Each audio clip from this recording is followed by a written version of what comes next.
ની વાતમાં એવું સાંભળ્યું હતું, કોઈ ભગવતી કાળીદેવ ચકલી બની અને કોઈના ભાલે બેઠી હતી, એવું મેં સાંભળ્યું હતું. મને ધના અપાને ઓરતો છે કે મારી કાળક્યા તારું રાત દાડો ભજન કરું. ભગવતી કાળક્યા કોઈ દાડો તો ચકલી બની મારી પાસે ભાલું નથી, પણ મારા જમણા ખંભે બેહી જાય ને તોય મને એમ થઈ જાય કે મારી કાળક્યા આવી ગઈ બાપ.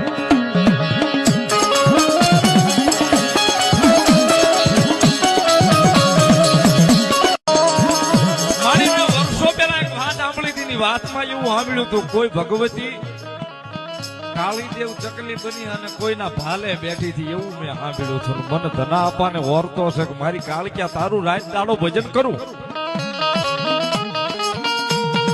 ભગવતી કાળક્યા કોઈ દાડો તો ચકલી બની મારી પાસે ભાલું નથી, પણ મારા જમણા ખંભે બેહી જાય ને તોય મને એમ થઈ જાય કે મારી કાળક્યા આવી ગઈ બાપ.